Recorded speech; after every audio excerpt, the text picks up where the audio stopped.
बस एक टॉपिक और बच गया था हम लोग का फिजिक्स में। अमीन की अगर हम लोग बात करें, हम लोगों ने जो क्रैश कोर्स शुरू किया है बिहार अमीन के लिए, जिसमें से कि हम लोगों ने पहले शुरू किया था साइंस पढ़ना, तो फिजिक्स का शुरुआत किया था हम लोगों ने। और फिजिक्स का सब टॉपिक हो गया, एक बच रहा था हम लोग का लाइट, वो भी मैं अभी कंप्लीट करा दे रहा हूँ। और इसके बाद मैं कल बायोलॉजी में 3 टॉपिक है, तीनों आप लोगों को करवा दूँगा। और उसके अगले दिन केमिस्ट्री में भी 3 ही टॉपिक है, उसको भी करवा दूँगा। तो आइए शुरुआत करते हैं इसका हम लोग। देखिए, लाइट में जो टॉपिक हम लोग को पढ़ना है चुन के दिया गया है, इसमें पढ़ना है हम लोग को reflection, refraction, concave lens, concave convex lens और मिरर्स के बारे में। तो हम लोग शुरुआत करते हैं रिफ्लेक्शन से। देखिए, ये जो रिफ्लेक्शन है ये क्या होता है, लाइट जब किसी ऑब्जेक्ट से टकराती है तो वो जिस मीडियम से आ रही है उसी मीडियम में अगर जब बाउंस बैक कर जाती है, उसी मीडियम में अगर वापस चली गई, उसको हम लोग रिफ्लेक्शन कहते हैं। जैसे मान लीजिए, अगर लाइट आई और शीशा से टकराया और वापस उसी मीडियम में फिर से वो वापस चला गया, इसको हम लोग रिफ्लेक्शन बोलेंगे। जैसे कि मान लीजिए कि ये कोई एक सरफेस है, स्मूथ सरफेस है, और इसको हम लोग थोड़ा सा इधर से रंग देते हैं ताकि लाइट पार ना कर पाए। और इधर से एक लाइट आया और यहाँ पे टकराने के बाद ऐसे ही रिटर्न हो गया इसी मीडियम में। तो ये जो लाइट आ रहा है इधर से, इसे हम लोग कहते हैं इंसिडेंट रे। और जो लाइट घूम के वापस गया, इसे हम लोग बोलते हैं रिफ्लेक्टेड रे। और इन दोनों के इस सरफेस के परपेंडिकुलर हम लोग एक लाइन ड्रॉ करते हैं, जिसको हम लोग बोल देते हैं नॉर्मल बोला जाता है इसको। तो अब देखिए, ये सरफेस जो हमारा है जिस पे लाइट रिफ्लेक्ट हो रहा है, यह सरफेस हमारा 2 तरह का हो सकता है। या तो वो सरफेस स्मूथ होगा या वो सरफेस रफ होगा। अगर यह सरफेस स्मूथ होता है तो इस तरह के जो रिफ्लेक्शन बनेगा उसको हम लोग बोलते हैं स्पेकुलर रिफ्लेक्शन। और अगर यह सरफेस स्मूथ ना हो कि रफ हो, तो जो रिफ्लेक्शन होगा उसको हम लोग बोलेंगे डिफ्यूज रिफ्लेक्शन। अब रिफ्लेक्शन का 2 लॉ होता है, बहुत ही सिंपल सा लॉ है, आप लोगों ने बचपन में भी पढ़ा होगा इसको।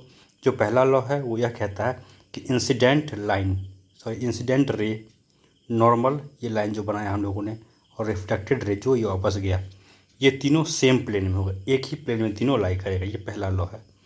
और दूसरा लॉ कहता है कि एंगल ऑफ इंसिडेंस, जैसे यह जो लाइन आया, जो रे आया इंसिडेंट रे, और टकरा के जो वापस गया, और दोनों के बीच में जो हम लोगों ने नॉर्मल ड्रॉ किया, उस नॉर्मल से हम मेजर करते हैं एंगल। तो ये जो एंगल ये हमारा बनेगा, ये होता है एंगल ऑफ इंसिडेंस।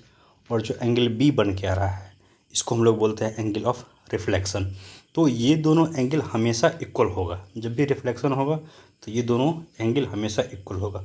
अब बहुत लोगों के मन में ये सवाल आएगा कि यह जो 2 लॉ है, क्या यह सिर्फ और सिर्फ स्मूथ सरफेस के लिए है या रफ सरफेस के लिए है? तो मैं बता दूं आपको कि यह जो है लॉ वैलिड है फॉर ऑल सरफेस। वो सरफेस स्मूथ हो रफ हो, कोई फ़र्क नहीं पड़ता, ये हर सरफेस के लिए ये वैलिड है। इसके बाद ये जो लाइट आ रहा है और ये वापस जा रहा है, तो क्या ये इस लाइट के को टकरा के वापस जाने में लाइट का कुछ ऐसा प्रॉपर्टी है जो चेंज होगा?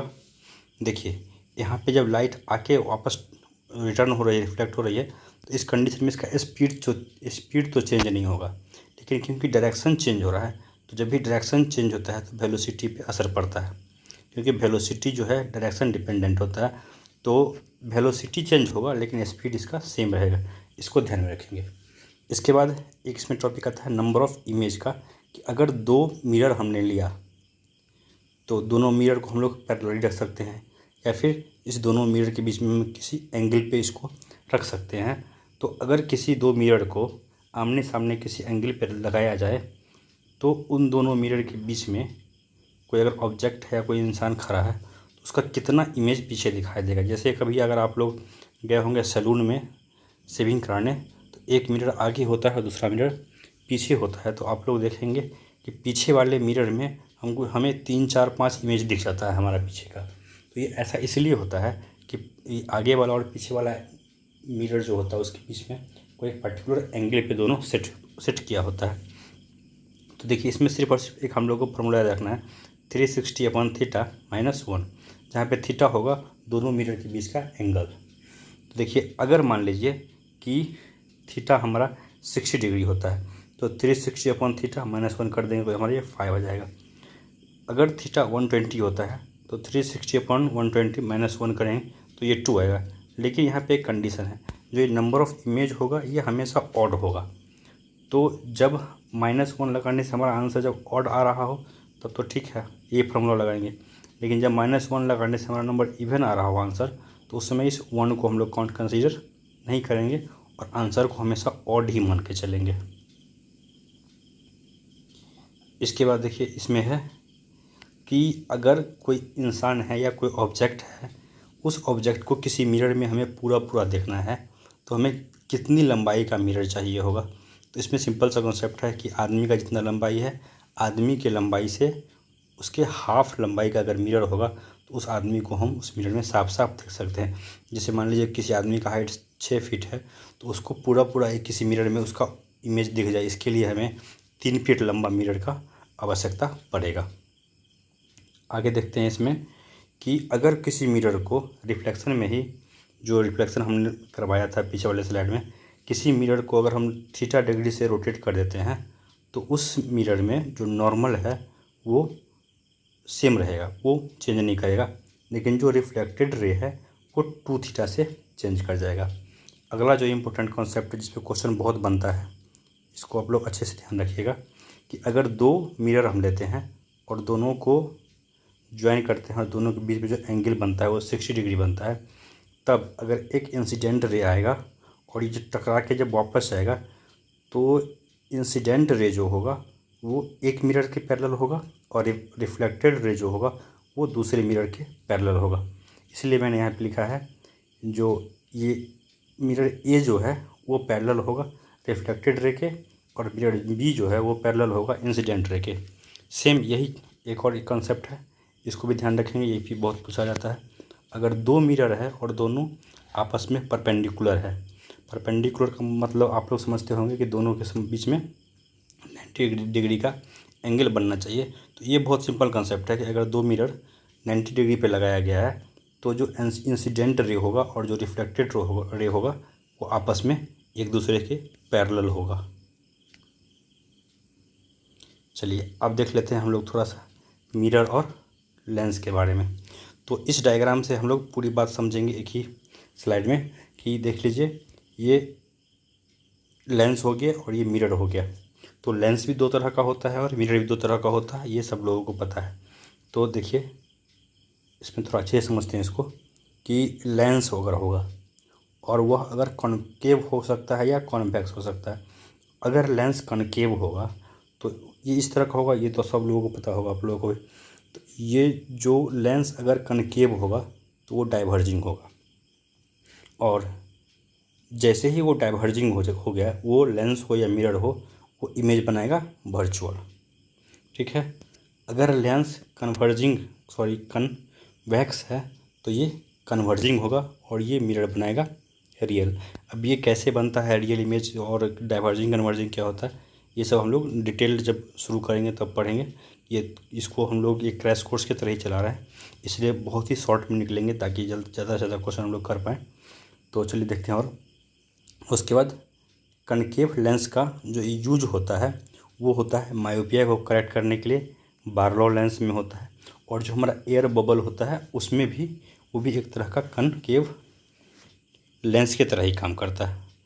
कन्वेक्स लेंस की अगर हम लोग बात करें तो इसका यूज होता है टेलीस्कोप में, माइक्रोस्कोप में, इसके बाद होता है प्रोजेक्टर में, इसके बाद होता है हाइपरमेट्रोपिया के करेक्शन में। अगर आप लोग को ये दिख नहीं रहा हो तो सुन के भी कर सकते हैं आप लोग। और इसमें जो क्योंकि ये कन्वर्जिंग है तो ये जो बनाएगा इमेज वो हमेशा इमेज बनेगा रियल। बस 2 ही होता है, एक डाइवर्जिंग एक कन्वर्जिंग। जैसे ही डाइवर्जिंग मिलेगा हम लोग समझ जाएंगे यहाँ पे जो इमेज बन रहा है वर्चुअल होगा, जैसे ही कन्वर्जिंग मिलेगा हम लोग समझ जाएंगे यहाँ जो इमेज बनने वाला है वो रियल बनने वाला है। अब बात करते हैं मिरर की। मिरर अगर कनकेव होगा तो ये कन्वर्जिंग होगा, लेंस मिरर से जस्ट अपोजिट होता है। और कन्वर्जिंग होगा तो रियल बनाएगा और जब ये कन्वेक्स होगा तो डाइवर्जिंग होगा तो ये वर्चुअल बनाएगा। इसका यूज नोटिफिकेशन में लिखा हुआ कि यूज पूछेगा, तो यूज देखना बहुत इंपॉर्टेंट है। कनकेव मिरर का यूज होता है सबसे पहला हेडलाइट में, सेविंग में, हम लोग जो घर में दाढ़ी बढ़ने के लिए मिरर यूज करते हैं, रिफ्लेक्टिंग टेलीस्कोप में, और कन्वेक्स मिरर का यूज होता है शार्प टर्न में। आप लोग अगर पहाड़ी इलाका में जाएंगे तो जहाँ पे एक तीखा मोड़ होता है वहाँ पे यह इस टाइप का मिरर लगाया जाता है ताकि सामने से जो गाड़ी आ रहा है उसको वो लोग देख सके। उसके बाद साइड मिरर जो हम लोग गाड़ी में यूज़ करते हैं, रियर व्यू पीछे देखने के लिए यूज करते हैं, एंटी थेफ्ट मिरर होता है, लोग अपने दुकान के बाहर या घर के बाहर लगा के रखते हैं जिससे कि वो अंदर से ही देख सकें कि बाहर में कौन आ रहा है और कौन जा रहा है। कम्बिनेशन ऑफ लेंस, अगर हम दो या दो से अधिक लेंस को जब आपस में कनेक्ट करते हैं तो उसका रिजल्टिंग पावर क्या होगा। तो अगर हमको पावर के टर्म में दिया है, सिंपली दोनों पावर को जोड़ देंगे, और अगर हम लोग को फोकल लेंथ के टर्म में दिया हो तो इन्वर्स करके उसको ऐड कर देंगे तो हमारा रिजल्ट आ जाता है। इसके बाद हम लोग देखते हैं रिफ्लेक्शन के बाद है रिफ्रैक्शन, जो हमारे सिलेबस में भी दिया हुआ है कि हम लोग को रिफ्लेक्शन और रिफ्रैक्शन देखना है अच्छे से। तो रिफ्रैक्शन क्या होता है कि जब रिफ्लेक्शन था, जब लाइट सेम मीडियम में वापस चला जाए तो उसे रिफ्लेक्शन कहते हैं, लेकिन जब लाइट एक मीडियम से आके दूसरे मीडियम में चला जाए, मीडियम को क्रॉस करते हुए दूसरे मीडियम में चला जाए, उसे बोलते हैं हम लोग रिफ्रैक्शन। जब भी रिफ्रैक्शन होगा तो यहाँ पे कुछ चीज़ें ध्यान देना पड़ेगा हमको। दो मीडियम जो होगा, या तो लाइट एयर से ग्लास में जा रहा होगा, या एयर से वाटर में जा रहा होगा, या ग्लास से एयर वाटर में जा रहा होगा, तब मीडियम अलग अलग हो सकता है। तो मीडियम दो तरह का होता है, एक होता है डेंसर मीडियम, दूसरा होता है रेयर मीडियम। तो अगर लाइट डेंसर से रेयर में जाएगा तो वो नॉर्मल से दूर जाएगा, और अगर जब वो रेयर से डेंसर में जाएगा तो वो नॉर्मल के नज़दीक जाएगा। ये कुछ कॉन्सेप्ट है जो हम लोग ध्यान रखेंगे। और रिफ्रैक्शन में ही एक कंसेप्ट आता है टोटल इंटरनल रिफ्रैक्शन, जिसको हम लोग TIR बोलते हैं इन शॉर्ट में। तो TIR तो थोड़ा सा लंबा कॉन्सेप्ट है, हम लोग यहाँ पे नहीं कर पाएंगे इतना, बस इतना समझिए कि जितना क्वेश्चन है उतना आपका हो जाएगा। इसे इतना याद रखिए, TIR के लिए दो कंडीशन होता है। पहला कंडीशन है कि लाइट डेंसर मीडियम से रेयर मीडियम में जा रहा हो, और दूसरा एंगल ऑफ इंसिडेंस जो है वो बड़ा हो हमारा क्रिटिकल एंगल से। थोड़ा क्रिटिकल एंगल समझ लेते हैं।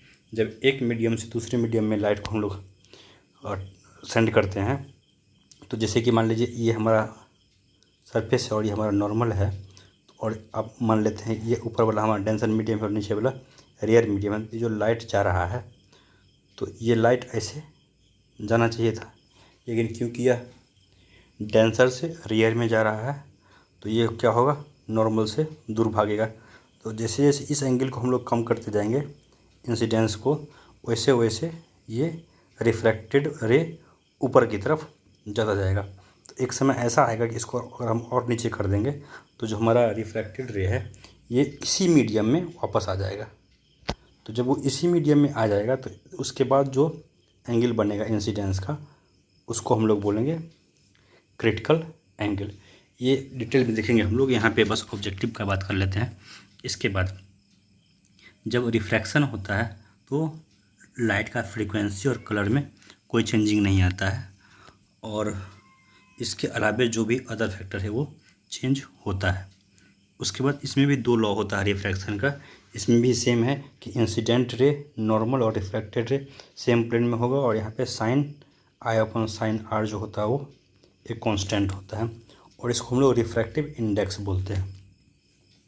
ये रिफ्रैक्टिव इंडेक्स अलग अलग मीडियम के लिए अलग अलग होता है। जैसे कि अगर वैक्यूम है तो रिफ्रैक्टिव इंडेक्स हमारा 1 होगा, एयर के लिए रिफ्रैक्टिव इंडेक्स 1.0003 होता है, वाटर के लिए रिफ्रैक्टिव इंडेक्स 1.33 होता है, ग्लास और ग्लिसरीन दोनों का रिफ्रैक्टिव इंडेक्स सेम होता है 1.5 होता है, और डायमंड के लिए रिफ्रैक्टिव इंडेक्स हमारा 2.42 होता है, और सिलिकॉन का रिफ्रैक्टिव इंडेक्स 3.9, और जर्मेनियम का रिफ्रैक्टिव इंडेक्स 4 होता है सॉरी।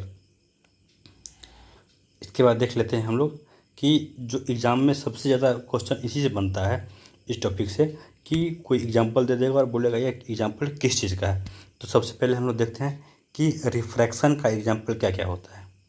जब ऑब्जेक्ट अपने एक्चुअल पोजीशन से ऊपर दिखाई दे, ऑब्जेक्ट है कहीं और उससे थोड़ा सा ऊपर दिखाई दे, तो वो एग्जांपल रिफ्रैक्शन का होगा। जब हम पानी में, ग्लास में पानी देकर उसमें एक पेंसिल डालते हैं तो पेंसिल थोड़ा सा टेढ़ा दिखता है, ये एग्जांपल रिफ्रैक्शन का है। Twinkling of a star, early rise and late sunset, सूर्य का जल्दी हमें दिखना, जल्दी उगते हुए और लेट तक डूबते हुए दिखना, ये भी रिफ्लेक्शन का एग्जाम्पल है। उसके बाद जब किसी बीकर में, किसी बाल्टी में हम पानी डालते हैं तो हमें ऐसा दिखता है कि उसका सतह, उसका नीचे का जो सरफेस है वो ऊपर उठा हुआ दिखता है, ये भी रिफ्लेक्शन के कारण ही दिखता है। इसके बाद देखिए, रिफ्रैक्टिव इंडेक्स जो है किसी भी चीज़ का डिपेंड करता है कि वो मीडियम कौन सा है और लाइट का कलर क्या है और टेम्परेचर क्या है। और रिफ्रैक्टिव इंडेक्स का कोई यूनिट नहीं होता, क्योंकि रिफ्रैक्टिव इंडेक्स एक तरह का रेशियो है और फिजिक्स में जहाँ भी रेशियो आएगा, रेशियो का कभी भी कोई यूनिट नहीं होता है। इसके बाद देखते हैं हम लोग एग्जांपल TIR यानी कि टोटल इंटरनल रिफ्लेक्शन का। थोड़ा मैं फास्ट इसको करता हूँ क्योंकि वीडियो बहुत लंबा हो रहा है। Shining of diamond, mirage, optical fibre. Optical fibre के फादर है इंडियन है नरेंद्र कपाणी, नाम पूछता है, और इंडोस्कोपी। उसका डिफ्रैक्शन का एग्जाम्पल है CD, DVD, होलोग्राम। डिस्पर्सन का एग्जाम्पल है प्रिज्म और रेनबो। इंटरफ्रेंस का एग्जाम्पल है होलोग्राम, की मैन्युफैक्चरिंग में होता है शोक बबल और वाइल में इंटरफेरेंस होता है। इसके बाद पोलराइजेशन का एग्जाम्पल हो गया 3D में और पोलराइज सनग्लास में।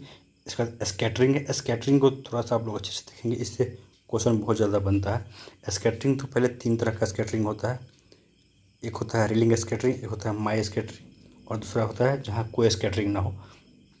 तो जब भी blue sky, blue ocean, red signal या रेड सनसेट का बात होगा तो वो होगा रिले स्कैटरिंग। सब स्कैटरिंग की है लेकिन अलग अलग टाइप है। वाइट क्लाउड और फॉग और स्मोक होगा तो वो स्कैटरिंग होगा, और जहाँ पे ब्लैक स्पेस या ब्लैक स्काई की बात होगा वहाँ पे कोई स्कैटरिंग नहीं होता है। चलिए, इसका एक और होता है टिंडल स्कैटरिंग, जैसे कि साइनिंग ऑफ डस्ट जो चमकता है, या फिर दूध या फिर ब्लड, सब में टिंडल स्कैटरिंग होता है।